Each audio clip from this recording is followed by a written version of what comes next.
Na série especial, o fotógrafo que decidiu mudar a vida de pessoas pobres na África com cliques e solidariedade.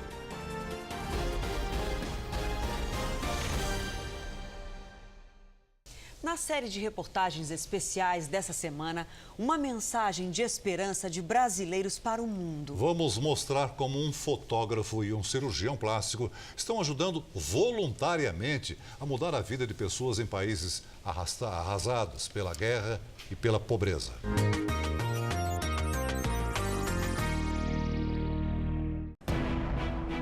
Um olhar pode mudar tudo. O rumo de uma vida ou de várias. Um toque preciso tem o poder de restaurar o que a guerra deformou.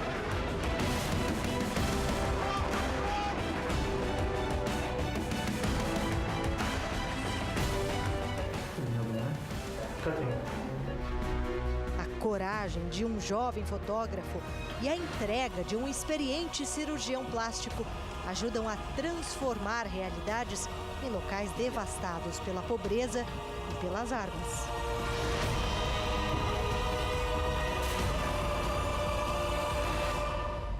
Al-Zaatari é o maior campo de refugiados do mundo. 80 mil sírios vivem em condições precárias na fronteira entre a Síria e a Jordânia, a poucos quilômetros da zona de conflito.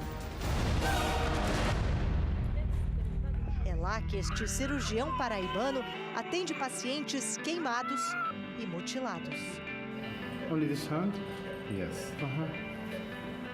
Many scars. A grande maioria, crianças. Grande parte dessas crianças ou de adultos sofrem as sequelas de uma guerra civil, de explosões, até mesmo saem das explosões da guerra e vão para um campo de refugiado onde existem as condições que não são boas. Cirurgião plástico conceituado em São Paulo e em Campina Grande, sua terra natal, o doutor Evandro Lucena colocou Amman na lista de cidades onde opera. So they're using this for the scars. Okay, that's good. I think it's 2 sessions. 2 vezes por ano, ele deixa tudo para trás. O trabalho, o faturamento, para viajar para a Síria. Passagem aérea, hospedagem, instrumentos cirúrgicos, tudo sai do bolso dele. São 30 dias por ano, dedicados a quem sofre as mazelas da guerra civil. É importante saber que o cirurgião plástico ele não só faz cirurgia estética, ele faz cirurgia reparadora. Já se vão 6 anos desde a primeira missão. Primeira vez eu fui ao Al-Zaatari para fazer o reconhecimento de um ambulatório que é dentro desse campus de refugiado. O que sensibilizou mais foi porque o maior contingente que sofre os problemas são crianças. E que são crianças que por vezes não têm pai, não têm mãe.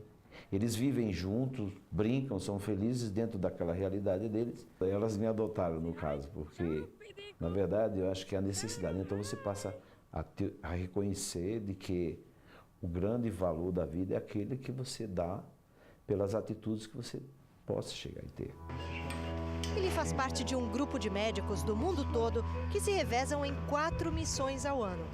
O doutor Lucena chega a chefiar algumas e se acostumou ao clima de insegurança nas proximidades de Amman.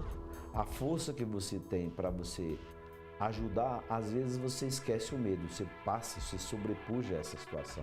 Mas o senhor está a 16 quilômetros da área de conflito. Sem dúvida, em determinados locais que nós tivemos, você ouve barulho que são barulhos dados por alguma explosão à distância. Doar força de trabalho, tempo e dedicação significa, muitas vezes, colocar a própria vida em risco. Mas para pessoas como este fotógrafo paulistano, revelar o que se passa nos cantos mais remotos da África vale qualquer esforço e até o perigo. Quem conta essa história é a correspondente Heloísa Vilela. A garotada uniformizada, orgulhosa da escola simples, fez questão de posar para a foto com o brasileiro Bruno Feder. O registro foi feito na vila de Wantiti, a 150 quilômetros de Kampala, capital de Uganda. E foi nessa comunidade, sem água potável, médicos ou saneamento básico, que Bruno se deu conta de que com pouco poderia fazer muita diferença. Mas primeiro, a selva, a de cimento, onde ele transformou um hobby antigo em profissão. Bruno saiu de São Paulo para fazer um curso no prestigiado Centro Internacional de Fotografia de Nova York. Aos 30 anos, decidiu abraçar uma nova carreira. Hoje é conhecido do reitor, dos professores e foi uma colega que fez o convite para trabalhar em um projeto em Uganda. E eu não pensei nem meia vez, né? Eu resolvi ir, peguei minha câmera, minhas coisas e fui para Kampala. Quando o projeto terminou, ele foi embora com as fotos e com uma ideia. Eu comecei a pedir para alguns amigos meus, né? Para que me ajudassem comprando algumas fotos. E as pessoas, assim, responderam muito rápido e muito bem. E eu vendi 30 fotos, 27, 30 fotos. Com o dinheiro da venda das fotos, ele voltou, reformou a escola do vilarejo, comprou tecido para os uniformes. Então eu ia comprar o caminhão de madeira para fazer o mobiliário. Eu usava mão de obra local para poder empoderar as pessoas da própria comunidade também. Então foi um resultado muito bacana, foi uma coisa muito fácil, né? Rápida. Quanto tempo levou? E foi coisa de 20 dias.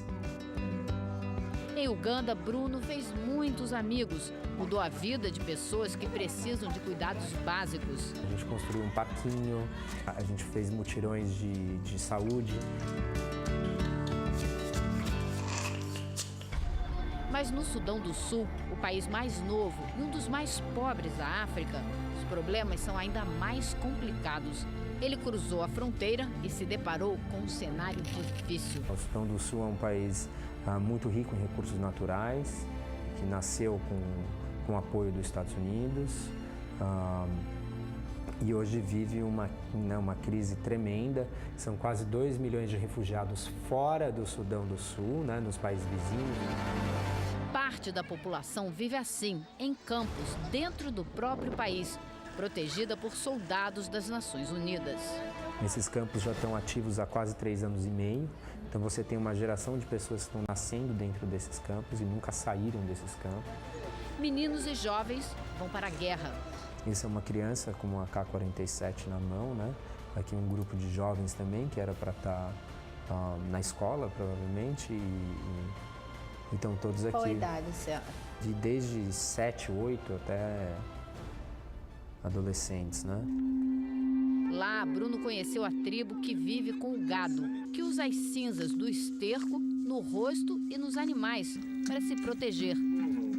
E lugares de uma beleza inigualável, apesar de necessidades dolorosas e perigo por toda parte. Eu já peguei 4 malárias nesses últimos 2 anos. É um dos países mais perigosos, infelizmente. Eu fui detido algumas vezes já.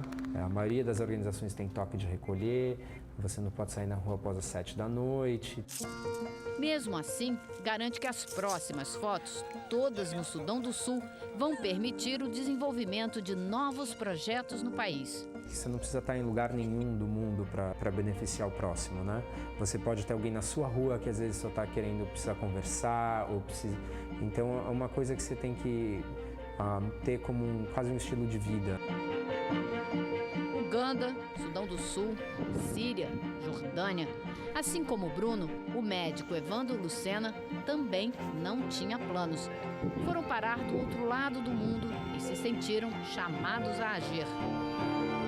Alguém que aparece de fora, para eles, é uma luz que chegou para iluminar aquela noite eterna que eles têm. É mais do que ajuda, é a certeza de que aprendem muito com cada uma dessas experiências.